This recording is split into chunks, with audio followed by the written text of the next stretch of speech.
কোটি মানুষের চিকিৎসার একমাত্র আশ্রয়স্থল চট্টগ্রাম মেডিকেল কলেজের মেডিসিন ওয়ার্ডের সামনের দৃশ্য হইবে। শীতের তীব্রতা বাড়িবার লগে লগে হাসপাতালে বাড়ে রোগীর চাপ। প্রতিদিনই ভর্তি হওয়ার রোগী অক্কল, যারার বেশিরভাগই শিশু ও বৃদ্ধ। জ্বর, সর্দি, কাশি, শ্বাসকষ্ট, নিউমোনিয়া সহ বিভিন্ন রোগ লই এনে ভর্তি হওয়ার রোগী অক্কল। ধারণ ক্ষমতার চাইতে হয় একগুণ বেশি রোগী লই এনে সেবা দিত হিমশিমহার চিকিৎসক ও নার্স। এমত অবস্থায় কাঙ্ক্ষিত সেবা না পাই এনে ক্ষুব্ধ রোগী ও তারা স্বজনক্কল। কারণ আমার শ্বাসকষ্ট, প্রেশার বাড়া বা মনে হাড়ও মনে একটু ডিস্টার্ব আছে। ঠান্ডা লাগলো আমি কিছু আমি কাপড় চাপড় কিছু আনি নাই। কষ্ট আমার মোটামুটি যেমনি আমার দিছে তো আধা ঘন্টা হয়েছে। রাত্রে না কোন জগতে ঠান্ডা কিরু আর আসলে যে আনোয়ারাত্তন শ্বাসের সমস্যা, ভিতরে সিট নেই, ঠান্ডা চলা আর শীত কম্বল জম্বল যাবে বড় এটার তো ব্যাকটেরিয়ান দিয়ে ভিতরে ঢুকাইছিল সিট নেই, তারপরে আনি বাইরে রাখছে। এটা মানুষ অনেক ডবল মানুষ আরা হারল আইসি ফলে সিট পাই এখন রোগী বারে জন না হারন আরাতে এখন বারে নিলে যাম যে রোগী একটা হস্ট হওয়ার ঠান্ডায় আরাতে হস্ট হওয়ার সিট পাইলে কিন্তু বেশি ভালো হইতো। এখন রোগীর তো সমস্যা শীতকালীন এখন বারে এখন হারনে এনে তৈলে হাড় রোগী আরো সর্দি টর্দি হইলে আরো সমস্যা তারে। হাসপাতাল ও শিশু স্বাস্থ্য বিভাগও এখন তিল ধারণ করিবার ঠাঁই নেই। প্রতি বছরের মতো এবারও শীত বাড়িবার লগে লগে শিশু অক্কলের মধ্যে নিউমোনিয়া এবং ব্রঙ্কিওলাইটিসের মতো প্রকোপ দেখা দিয়ে। বর্তমানে হাসপাতালে আইয়া শিশু অক্কলের বেশিরভাগই ভাইরাল ফ্লু সহ কিছু নির্দিষ্ট শীতকালীন রোগে আক্রান্ত বলে জানায় এই শিশু স্বাস্থ্য বিশেষজ্ঞ। আমরা দুটো সিজনে আসলে এই সমস্যাটা ফেস করি। সেটার গরম খুব বেশি হলেও যেমন ফেস করি, আবার শীত যখন শুরু হয় তখনও কিন্তু এই সমস্যাগুলো বেশি দেখা দেয়।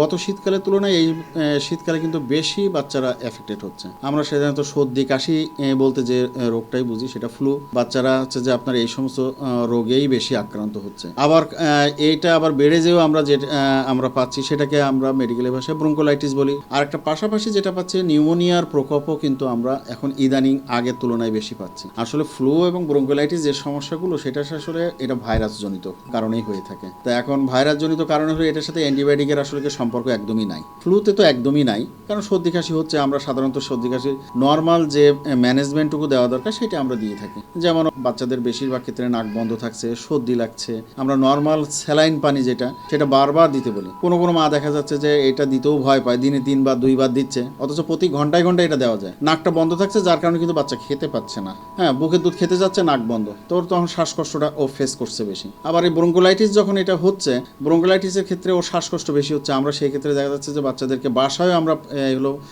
তাদেরকে পরামর্শ দিই নেবুলাইজ করতে পারে। অনেক সময় আমরা স্যালাইন পানি দিয়ে নেবুলাইজ করি, অথবা বলে যে মেডিসিন আমরা লিখে দিই, সেই মেডিসিন দিয়েও কিন্তু নেবুলাইজ করে এই রোগগুলো সাধারণত অধিকাংশ ক্ষেত্রে বাসায় চিকিৎসা করা সম্ভব। তবে এই ক্ষেত্রে যখন একটা সিরিয়াস অবস্থার সৃষ্টি হয়, বাচ্চার এই শ্বাসকষ্ট খুব যদি বেশি হয়, বাচ্চা খেতে পাচ্ছে না, সেই সমস্ত ক্ষেত্রগুলোতে তখন আমরা দেখা যাচ্ছে যে বাচ্চাকে ভর্তি করতে হচ্ছে। অর্থাৎ সিভিয়ার যখন হয় তখন সেই ক্ষেত্রে ভর্তি করতে হয়। শিশু অক্কলের এই সংকটে সমানভাবে বাড়ে বয়স্ক রোগী অক্কলের সংখ্যাও। যারার আগের তুনি হাঁপানি, হার্ট অথবা ফুসফুসের সমস্যা আছিল, শীতের শুষ্ক আবহাওয়া তারার হষ্ট বাড়ায় দিয়ে হয় এক গুণ। চিকিৎসক অক্কলের মতে শুধুমাত্র চিকিৎসা বা মেডিসিন নয়, সচেতনতা অত্যন্ত জরুরি এই সময়ে। শীতকালীন রোগীদের কিছু কিছু রোগ বেড়ে যায়।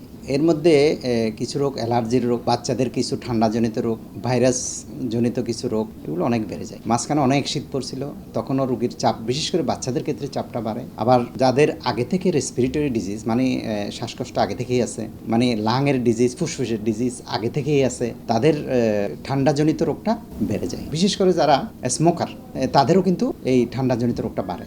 বেশিরভাগ রোগেই আসলে ভাইরাস জ্বর বলে আমরা যেটা, আর হচ্ছে অ্যালার্জি জনিত রোগ, মানে ঠান্ডা যাদের অ্যালার্জি আছে তাদের ঠান্ডাজনিত রোগ, আরেকটা হচ্ছে ভাইরাস জ্বর। ভাইরাস জ্বরগুলা আসলে কিছুটা প্রিভেন্টেবল। ভাইরাস কখন হয়? ভাইরাস জ্বরগুলো যাদের ইমিউনিটি কম, তাদের বয়স বিশেষ করে কম বয়সী, আবার এদিকে বয়স 70-এর উপরে, তাদের ইমিউনিটি একটু কমে যায়। এই ইমিউনিটি কমার কারণে তাদের ভাইরাস জ্বরটা হয়। আবার অ্যাডাল্টদেরও যাদের কিছু রিস্ক ফ্যাক্টর থাকে, সেগুলো হচ্ছে স্মোকিং একটা রিস্ক ফ্যাক্টর। আবার যাদের ঠান্ডার অ্যালার্জি আছে তাদের ঠান্ডা থেকে দূরে থাকতে হবে। যেমন বিশেষ করে বাইরে যদি যায় বাচ্চারা, ঠান্ডার যা প্রসিডিউর এগুলো মেনটেন করতে হবে। বাচ্চাদের অনেকের ক্ষেত্রে কিন্তু আবার ইমিউনিটি কমে যায়, যে একটু ঠান্ডা কাশি হলেই গ্রামে দেখা যাচ্ছে অ্যান্টিবায়োটিক খেয়ে ফেলে। তাহলে এই অ্যান্টিবায়োটিকটা ওর ইমিউনিটি কমায়। যেখানে ভাইরাস জ্বর সেখানে তো অ্যান্টিবায়োটিক কোনো রোলই নেই, তাহলে এখানে ঠান্ডার ওষুধ সিম্পল ওষুধ খেলে হয়ে যায়। সেখানে যখন অ্যান্টিবায়োটিক খাবে তখন অন্যান্য মানে ব্যাকটেরিয়া রোগগুলো এখানে জ্বরেতে হয়ে এটা খারাপের দিকে যায়। পর্যাপ্ত জনবল আর শয্যা সংকটের মাঝেও সেবা দিজার চিকিৎসক অক্কল। তবে চট্টগ্রামের এই প্রধান চিকিৎসা কেন্দ্রে মৌসুমী এই রোগের বিষ সামলাইতো হিমশিমহার বেগুনে। C plus TV, Chittagong.